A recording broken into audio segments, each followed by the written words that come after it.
Hello student, today we will talk about chapter 3 synthetic fibers and plastics. Topic जो है वो हमारा वो प्लास्टिक है. पिछली वीडियो में मैंने आपको सिंथेटिक फाइबर्स के बारे में बताया था. Now we will talk about the plastics. और व्हाट आर द प्लास्टिक्स? देखो प्लास्टिक जो है substance which are mostly synthetic in nature, जो सिंथेटिक होते हैं नेचर में, obtain from the petrochemical sources. Petrochemical sources से ये ऑब्टेन किए जाते हैं. Can be mould in the different shapes. Different shapes में ये जो मोल्ड भी इनको किया जा सकता है. तो प्लास्टिक जो है वैसे देखा जाए तो बहुत लाइट वेट मटेरियल्स होते हैं, स्ट्रॉन्ग होते हैं, ये ड्यूरेबल होते हैं, नॉन रिएक्टिव होते हैं और साथ में क्या होते हैं, poor conductor of heat. Plastic जो है ये इनकी प्रॉपर, मैं आपको प्रॉपर्टीज बता रही हूँ एक तरह से.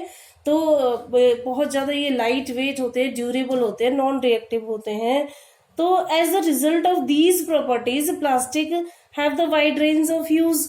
बहुत ज्यादा प्लास्टिक को यूज किया जाता है.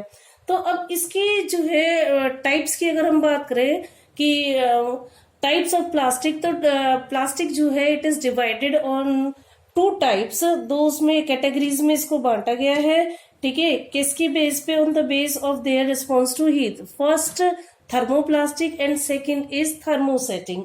दो तरह की प्लास्टिक्स होती हैं, एक तो थर्मोप्लास्टिक और दूसरी थर्मोसेटिंग. अब first come to the thermoplastic. Thermoplastic देखो क्या है, soften on heating, harder again on cooling. जब इसको गर्म किया जाता है तो ये सॉफ्ट हो जाती है और जब इसको ठंडा किया जाएगा तो ये दोबारा से हार्ड हो जाती है. तो इस टाइप की जो प्लास्टिक है इसको हम बोलते हैं थर्मोप्लास्टिक. और इसकी सेकेंड प्रॉपर्टी क्या है कि देखो moulded on different shapes repeatedly. इसको बार बार हम मोल्ड भी कर सकते हैं. थर्मोप्लास्टिक के बारे में हम बात कर रहे हैं. एग्जांपल्स है पीवीसी, पॉलीथीन जो है, जो पॉलीथीन हम यूज करते हैं, ये दोनों उसके एग्जांपल्स हैं थर्मोप्लास्टिक के. Now come to the thermosetting plastic. Thermosetting plastic देखो क्या है, it can not be soften again on heating. Heat करने पे ये सॉफ्ट नहीं होते हैं. एक बार ये जो मोल्ड हो जाते हैं तो ये फिर हार्ड और रिजिड रहते हैं. Once moulded remains hard and rigid. इनके एग्जांपल्स जो है वो है वेकेलाइट एंड मेलेमाइन्स. ये एग्जांपल्स हैं. Now we will talk about the properties of plastic. तो प्लास्टिक की प्रॉपर्टीज देखो क्या है कि फर्स्ट दे आर पॉलीमर्स. वो पॉलीमर्स होते हैं. कैन हैव अ लीनियर और cross arrangement of monomers. Monomers की जो है क्रॉस अरेंजमेंट भी हो सकता है इसमें और लीनियर भी हो सकता है.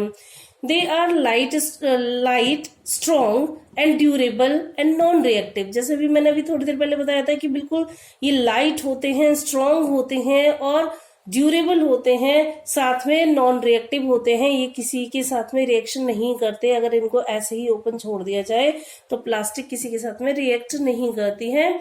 फोर्थ पॉइंट इसका है कि नॉन बायोडिग्रेडेबल.